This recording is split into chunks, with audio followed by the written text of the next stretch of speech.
Bienvenidos sean otra vez a otro episodio más del Sistema Podcast. Para nosotros sigue siendo un placer que ustedes estén con nosotros y nosotros estar con ustedes. En el día de hoy traemos a una invitada muy especial. Ustedes la conocen en las redes sociales, la van a saber quién es un poquito más adelante.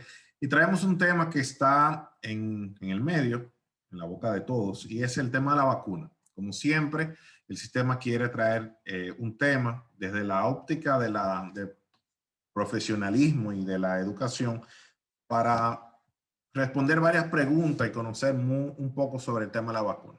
Con nosotros, y para dar la bienvenida, está la doctora Catherine Calderón. Catherine Calderón es egresada de la PUCA de Santiago en Medicina General y ahora mismo está haciendo la especialidad en Medicina Interna. Tiene una experiencia en investigación y docencia en la PUCA. Estamos hablando de la PUCA de Santiago, no se me crucen, ¿eh? Y es la creadora de la cuenta de Instagram Ampicilina 500. Ustedes, yo creo que muchos hemos estado atentos a esa cuenta porque el contenido es muy ilustrativo, informativo, con temas complejos, pero en lenguaje llano. Y dale la bienvenida, doctora. Muchísimas gracias, Ochi. Yo contentísima de estar con ustedes en esta ocasión. Como ya la doctora dijo, con ustedes está Jochi Rodríguez. Doctora, ¿cómo se siente hoy? Muy bien, ¿y ustedes cómo se sienten? Bien, yo no puedo dejar de tocar el tema, doctora, pero hoy juegan las Águilas y posiblemente pierdan. Bueno, mejor no comentemos sobre ese aspecto para no Ok. crear más controversia. Con la No, vacuna es suficiente. la vacuna es suficiente, está bien, está bien. Doctora, estamos en medio de una pandemia y ahora mismo los médicos, y lo hablo porque a todos los amigos que yo tengo cercanos a medicina, uno siempre le está preguntando sobre todo lo que está pasando con esta pandemia. Y le invitamos en el día de hoy porque usted es una persona con cierta, parece preocupación porque la gente entienda estos temas. Y aprovechamos que usted también hizo un post sobre la vacuna. Quisiéramos tener este espacio para hablar de eso. Y quizás la primera pregunta que quisiéramos comenzar es, ¿qué es una vacuna? Bueno, mira, Ochi, una vacuna es una preparación, es un componente que le enseña al cuerpo cómo combatir y cómo protegerse de una enfermedad, estimulando el sistema de defensa. Entonces, para desarrollar una vacuna se necesitan varios años de estudio porque es básicamente que a ti te van a poner algo casi siempre inyectado, aunque hay vacunas orales, donde el sistema de defensa va a ver cómo se ve, sea un microorganismo vivo, muerto, atenuado, una parte del microorganismo o con instrucciones que van directamente a la célula, para que cuando una persona se exponga a ese microorganismo, ya el cuerpo sepa cómo comportarse. En muchos casos, previniendo así la enfermedad o previniendo, digamos, la infección por completo. Algo así como inyectar algo para que el cuerpo sepa cómo defenderse. Dale armas al cuerpo para defenderse. Exactamente, darle armas al cuerpo. Yo siempre lo comparo con el sistema de defensa de cualquier país como militares. Eso es tú enseñarles la foto de los delincuentes, de forma que si tú lo ves, ya tú sepas qué hacer con ellos, apresarlos. Entonces, lo mismo con el sistema de defensa en el cuerpo humano. Ok, ok, yo creo que sí. Y pues, bueno, ya usted lo dijo, pero hay diferentes tipos de vacunas aparte de la inyección. Bueno, sí, mira, te comento. Hay tipos de vacunas distintas y obviamente también hay formas de administrarlas. La forma de administrarlas, pues la mayoría las conocidas son inyectadas, aunque también hay algunas que se dan vía oral, como por ejemplo la vacuna del polio. Dentro de los tipos de vacuna hay de distinto tipo. Hay algunas que se llaman, por ejemplo, vacunas vivas atenuadas, que son utilizan una forma debilitada o como el mismo nombre lo dice, atenuada del microorganismo que causa una enfermedad.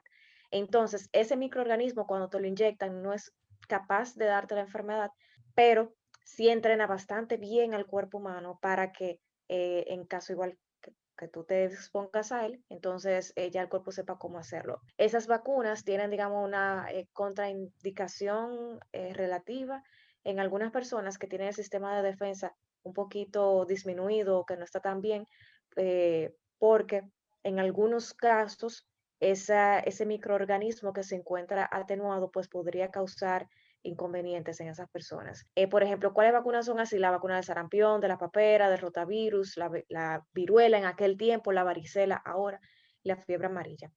Hay otras vacunas que se llaman inactivadas. Las vacunas que son inactivadas utilizan una especie, digamos, del germen, o sea, del microorganismo que causa enfermedad, pero que está muerto. Entonces, en este caso, eh, no tiene, digamos, estas vacunas casi siempre necesitan refuerzos porque aunque despiertan una buena respuesta inmunitaria, casi siempre son de las que se requieren que se haga refuerzo. Ahí tenemos, por ejemplo, la vacuna de la influenza, la inyectada, porque hay algunas vacunas de la influenza que se ponen como por la nariz, como un spraycito. Un spray. Ujú. Ahí está la vacuna del polio, la vacuna de la rabia y la vacuna de la hepatitis A.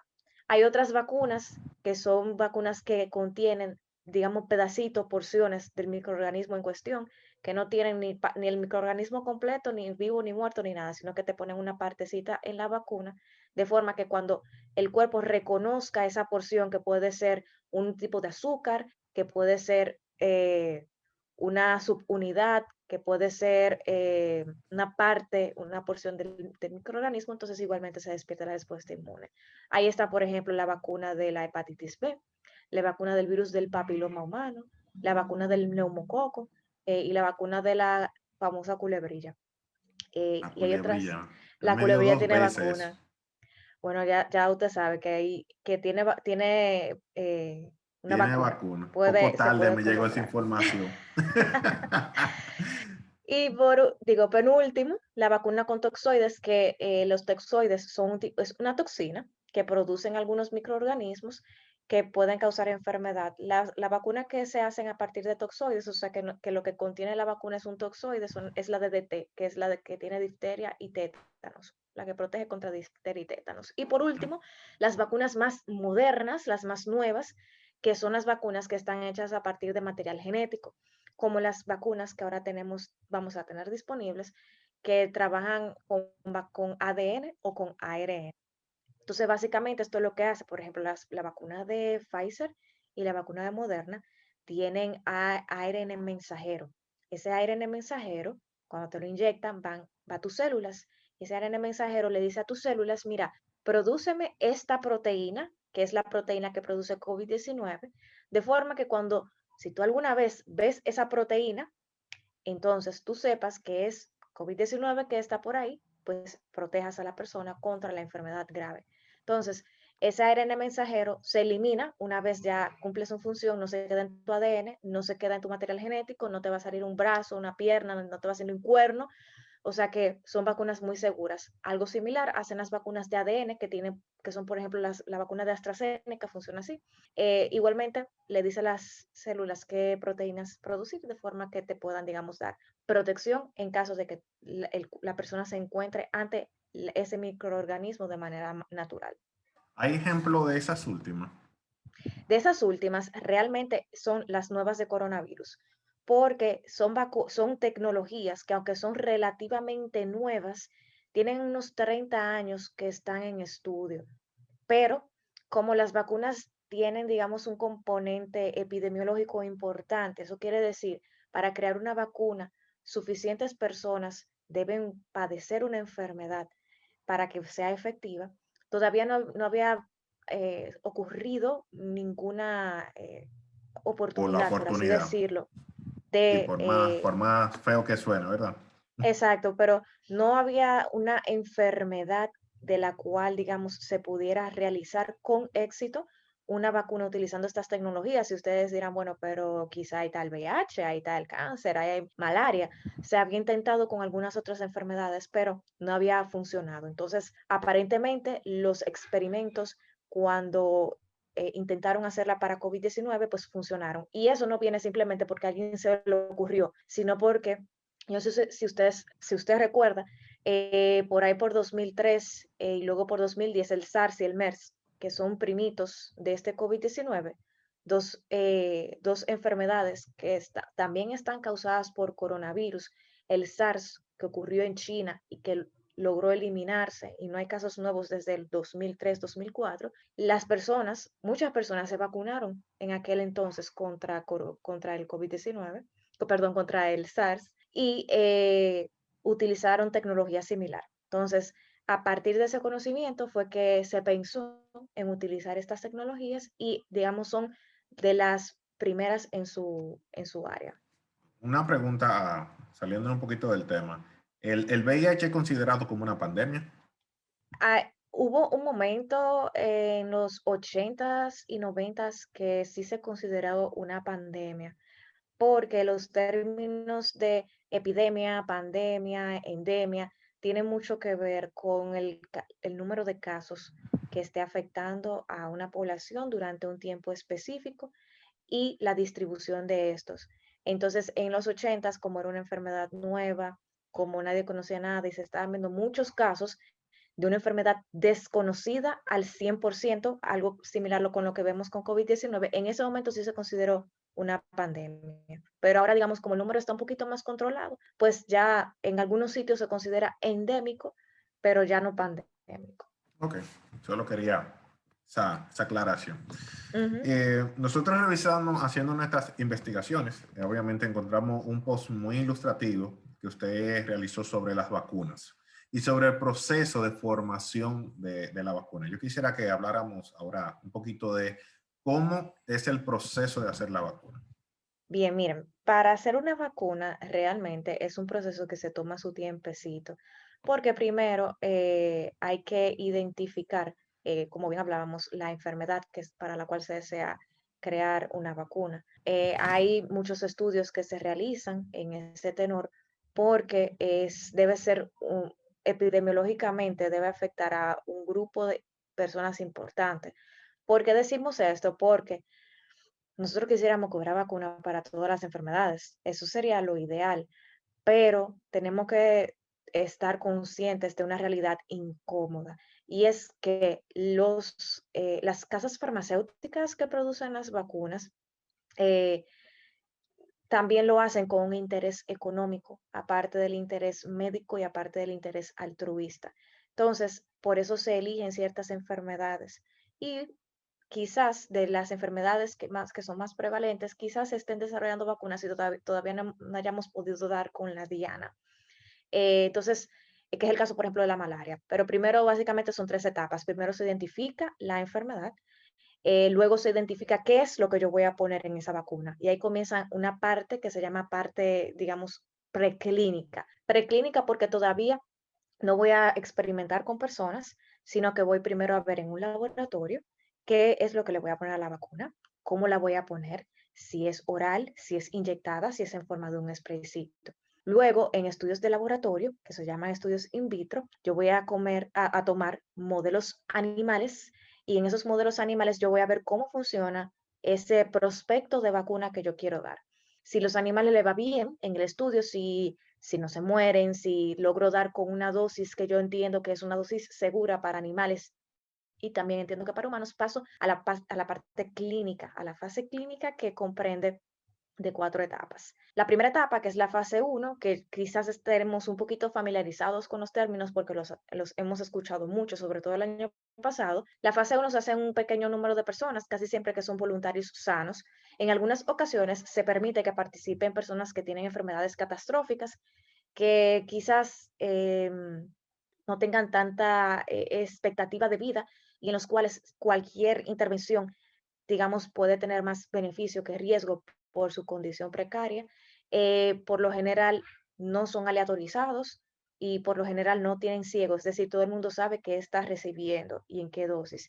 Se utilizan para determinar qué tan seguras son y que sean efectivas. Y en los grupos distintos se utilizan diferentes dosis para ver cuál me despierta una buena reacción inmunológica y también para ver cuál me causa menos efectos adversos y cuál es la dosis mínima que me causa el efecto que estoy buscando. Luego pasamos a la fase 2, otra fase para buscar seguridad y eficacia. Aquí yo aumento el número de personas que van a recibir la vacuna entre 100 y 1000 participantes. Luego paso a la fase 3. La fase 3 es, digamos, el estudio más importante que se va a hacer antes de sacar la vacuna al mercado. Aquí se hacen estudios multicéntricos, o sea, en muchos centros y usualmente en muchos sitios diferentes del mundo, porque a mí me interesa no solamente cómo funcionan los caucásicos, como decimos aquí en los blanquitos, en los europeos. Me interesa saber cómo funciona en los asiáticos, cómo funciona en los latinos, en los hispanos. Me interesa saber cómo funciona porque muchas veces hay variantes genéticas que hacen que no funcione igual en todos los grupos. Entonces, ya cuando tengo ese estudio 3 que me habla bien de la eficacia de una vacuna,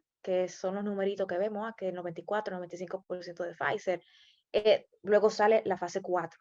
La fase 4 son estudios que se llaman de post-marketing o de vigilancia. Ya ahí la vacuna está aprobada, se sabe que funciona o que funcionan los ensayos clínicos, pero vamos a ver cómo funciona en la vida real.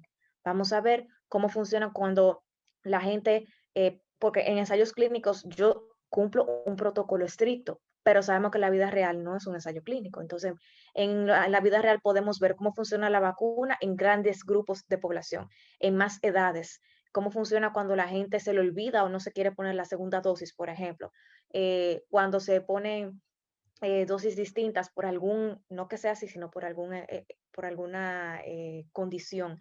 Entonces, cuando se administra de manera pasiva, vemos cuáles efectos adversos raros van a aparecer, porque van a aparecer y no lo vimos en los ensayos clínicos, y podemos decidir, pues si seguimos con las vacunaciones o si, cónchale, la vacuna resultó ser peligrosa cuando la damos en grupos masivos, vamos a retirarla del mercado. Y así es que se hacen esos estudios, no solamente para vacunas, sino para cualquier fármaco que usted ve que se venda en una farmacia y que haya tenido estudios sólidos del lugar. Casi siempre esto dura unos 12 años.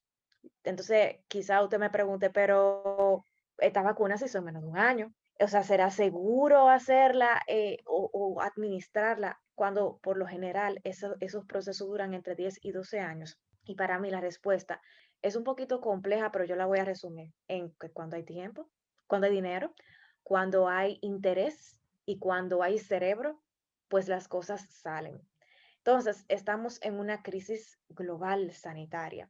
No es que solamente República Dominicana está sufriendo las consecuencias, es todo el mundo que está sufriendo las consecuencias. Entonces, hay un interés muy marcado, sobre todo de grandes economías, de que ya podamos salir de estas condiciones en las que estamos, de muchos países que están confinados y de que se retorne lo más posible, lo más pronto posible, a una vida más o menos normal.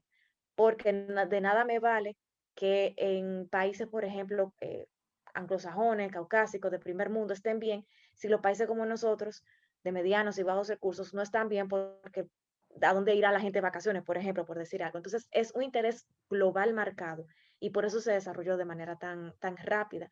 Pero igualmente no se dejaron de cumplir los protocolos y no se dejó de evaluar la seguridad. Por eso yo creo que con todo y todo estas vacunas son bastante seguras. Eh, no, pero como diría mi abuelo, ¿usted se inventó todo eso o usted lo leyó? No, todo eso, todo eso he leído. Sí, mi abuelo tiene esa gracia. Cada vez que una gente como que hace una exposición ampliada, dice, usted leyó o se inventó eso. Doctora, me interesaría detenerme en el punto sobre primero, desde su experiencia en el mundo de la investigación. En República Dominicana, ¿hay estructura para ese tipo de investigaciones? Sí, claro que sí. Lo que pasa es que es un problema, digamos, a varios niveles. Lo primero es que aquí hay mucho deseo de investigar, aquí hay mentes brillantísimas que con los pocos recursos que aquí hay tratan de investigar y de tirar para adelante con la investigación acá en República Dominicana, pero no siempre hay mucho apoyo. No siempre hay apoyo de las entidades públicas y entidades privadas.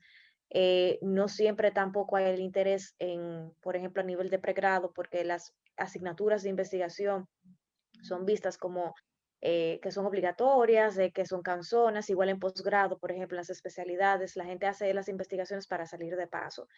Pero yo creo que sí, y tengo la esperanza y lo estoy viendo, que poco a poco estamos abriéndonos un poquito más hacia la cultura de investigación, porque esa es la medicina del siglo XXI, la medicina basada en evidencia. Entonces, yo creo que aquí sí se pueden hacer investigaciones, sí se han hecho investigaciones que no se publican siempre y que hay mucha gente que realmente tiene el interés de colocar a República Dominicana como parte de los países de la región que sí investigan y que sí aportan datos a la literatura, porque todo eso que uno ve en los estudios de investigación, en lo que sale en la prensa, todo eso que uno ve en Estados Unidos, que se registró tal evento adverso, que están viendo casos de reinfección, que si, por ejemplo, cuando comenzó lo de la anosmia, que la gente no olía bien, no gustaba bien, todo eso se estaba viendo aquí. Lo que pasa es que quizás no hay el tiempo, no hay la estructura, no hay el interés de publicarlo, pero todo eso que se ve fuera lo vemos aquí también, entonces, ¿por qué no publicamos? Pero yo creo que sí, que hay un interés que va creciendo poquito a poquito.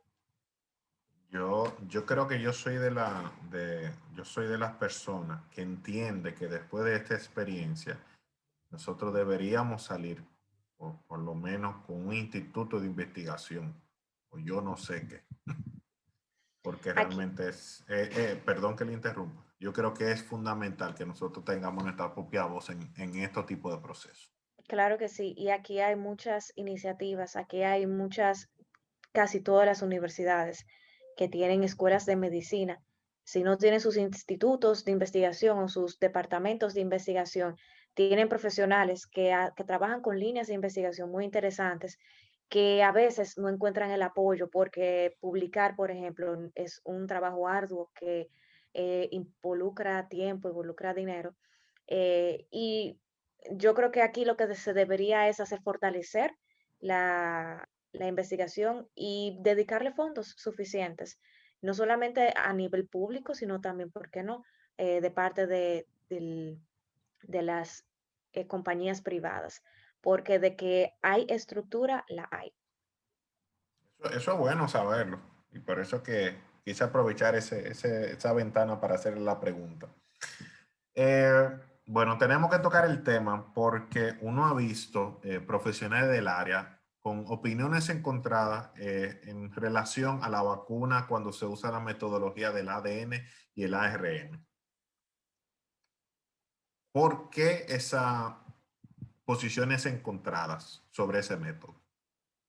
Yo creo que es porque quizás es una tecnología que relativamente nueva, quizás también porque eh, para, para poder tener éxito a nivel sanitario, a nivel de salud, no solamente necesitamos el esfuerzo de los médicos, sino que un esfuerzo multidisciplinario.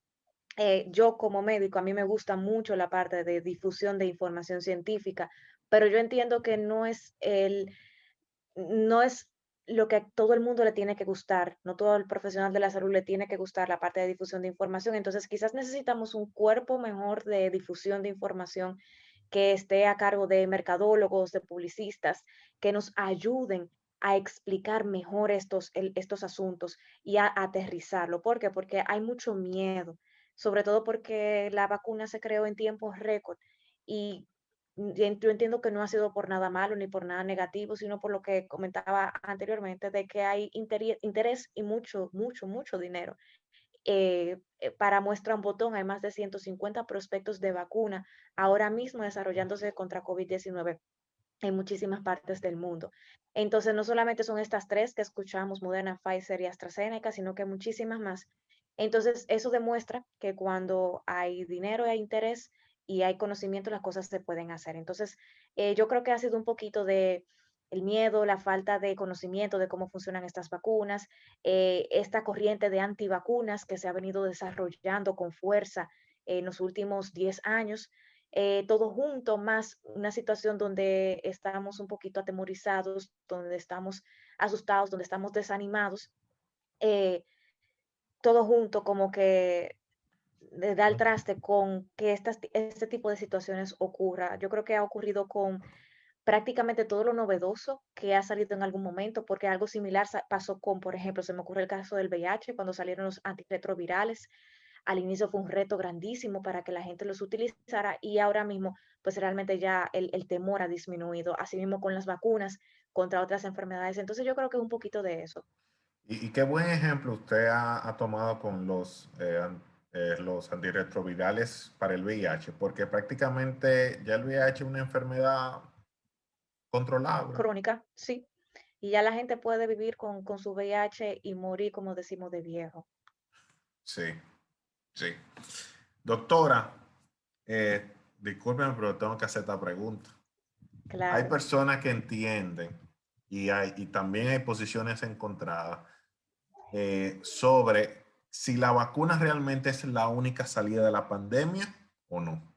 Esa es una muy buena pregunta y mucha gente se la ha hecho, bueno, muchos grupos que están escépticos con la vacuna dicen, cónchale, pero ¿y si confiamos más en la higiene? ¿Y si confiamos más en la responsabilidad individual? Y bueno, pues para que el virus deje de circular o para disminuir la circulación del virus tenemos dos alternativas. Eh, o el virus le da a una cantidad grandísima de personas, de forma que la mayoría de personas se inmunicen naturalmente contra la infección o los inmunizamos con las vacunas. Y mucha gente dirá, bueno, pero eso de la inmunidad de rebaño, de manera natural, inmunidad de rebaño lo que significa es que una enfermedad le dé a una cantidad suficiente de personas de manera que una cantidad suficiente de personas esté protegida contra esa enfermedad y ya ese microorganismo deje de circular porque cada vez que quiera infectar a alguien se encuentre con que esa persona ya está, digamos, Una protegida. pregunta, Entonces, sí. cuando hablamos de inmunidad de rebaño, estamos hablando de que ese porcentaje debería rondar el 50-60% de la población. Ese porcentaje va a variar mucho por enfermedad, Ok, porque para algunas enfermedades es de 90, 92%, para algunas otras anda por el 70, 72% o 75%. Para COVID-19 todavía no sabemos bien cuál es ese porcentaje, pero que se cree que tiene que ser entre 70 y 75% de la población que esté inmunizada, de manera natural o con vacunas. ¿Cuál es el problema de una inmunización de rebaño de manera natural? O sea, que mucha gente se enferme para que mucha gente esté protegida. Es el costo en vidas que eso tiene. Y el costo a nivel del sistema de salud. ¿Por qué? Porque eso va a significar que mucha gente al mismo tiempo va a estar enferma de COVID-19 en este caso.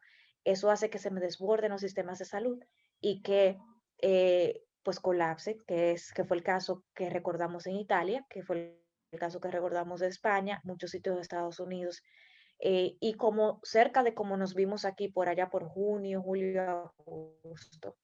Entonces, aparte de eso, mucha gente muere y hay un costo en vidas humanas bueno, que está ahí y ya nadie quisiera que se le muriera un familiar, uno mismo no quisiera morir. Entonces, por eso se aboga por la inmunidad con las vacunas. ¿Por qué? Porque si desde el principio quizás hubiésemos sido, y no hablo de República Dominicana, hablo a nivel mundial, quizás si hubiésemos tenido más conocimiento, no podíamos tener más conocimiento porque esto es algo nuevo, sí. y si hubiésemos adoptado medidas quizás más restrictivas, las mismas medidas en todos lados, quizás hubiésemos logrado disminuir pero como no fue el caso, como no todo el mundo podía darse ese lujo, como no todo el mundo tampoco quiso, porque obviamente son políticas nacionales, pues entonces estamos bregando con esta situación. Yo creo que la mejor salida es la vacuna, porque la otra alternativa, que es la inmunidad natural y esa inmunización de rebaño por contagio natural, es muy costosa a todos los niveles. Tiempo, o tiempo, recursos, personal de salud y sobre todo en costo en vidas. Excelente respuesta. Vamos cerrando, doctora, porque nosotros tenemos un compromiso con usted con el tiempo y no quisiéramos romperlo. Y quisiéramos cerrar escuchando su opinión personal sobre todo este proceso de la pandemia en nuestro país y, y su opinión personal, aunque entre líneas ya la ha especificado, pero su opinión personal sobre este proceso de la compra de vacuna del gobierno y qué debemos esperar de la vacuna como sociedad. Exacto. Bueno, yo creo que con la pandemia República Dominicana ha podido manejarse mejor.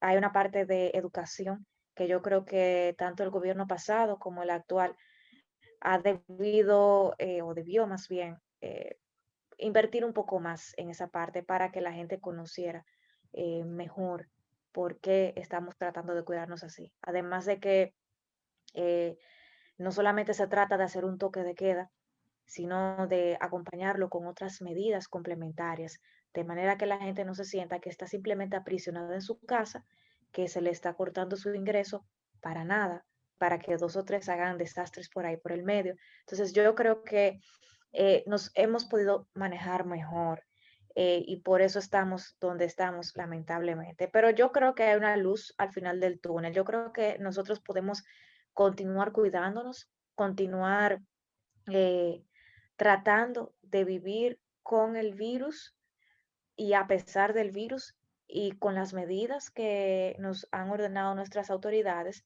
para para ver si ya dentro de poco logramos ir saliendo poquito a poquito de esto. Ojo, que esta nueva normalidad va a durar quizás un poquito más de lo que nosotros querramos, quizás duremos un poco más antes de poder abrazar a nuestros seres queridos, antes de poder hacer la vida más o menos normal, antes de poder quitarnos las mascarillas. Pero yo creo que con el esfuerzo de todos podemos echar para adelante. Somos un pueblo que es solidario y yo creo que podemos utilizar ese mismo gran corazón que tenemos para tratar de mitigar la pandemia. Respecto a las vacunas, aquí el gobierno ya ha dicho que va a traer las vacunas de AstraZeneca para marzo, abril y la vacuna de Pfizer para junio, julio aproximadamente.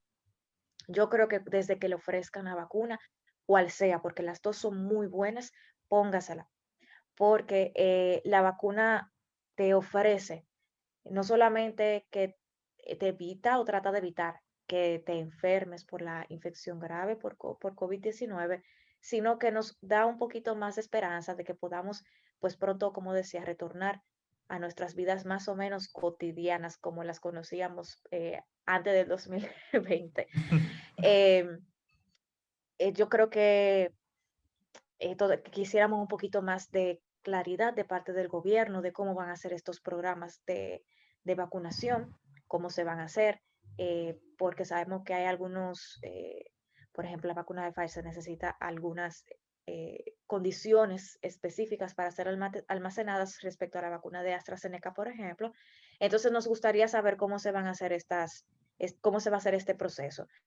Pero yo creo que es bastante positivo de que ya pronto vamos a tener aquí en República Dominicana las vacunas. Sí les puedo decir y sí les puedo exhortar a que no importa dónde usted se encuentre, su estrato social, su nivel educativo, no importa, vamos a seguirnos cuidando. El personal médico que está atendiendo en clínicas y hospitales es el mismo personal médico que está desde marzo luchando contra la pandemia. Aquí hay profesionales de salud que desde que comenzó la pandemia no han tomado vacaciones. Entonces, eso significa que nosotros como personal de salud queremos darles un buen servicio. Y eh, si la capacidad del sistema de salud está agotada, pues no importa que usted no tenga COVID, no importa que usted llegue a un centro de salud por un infarto, por un evento cerebrovascular o hasta por un dolor de la menstruación. Lo que queremos evitar es que cuando usted llegue no haya un sitio para atenderlo, que cuando usted llegue y necesite una cama de internamiento se la podamos ofrecer. Eso es lo que queremos garantizarle. ¿Cómo garantizamos esto? Tratando de minimizar la posibilidad del riesgo de adquirir COVID-19, que es lo que nos tiene ahora mismo el sistema de salud un poquito lleno y en algunos casos hasta colapsado. O sea que al final no se trata de que vivamos con miedo, se trata de que vivamos con precaución, con cautela, cuidándonos, para que esto pueda pasar rápido, porque yo creo que si todos cooperamos para tratar de disminuir los contagios, pues podemos lograrlo.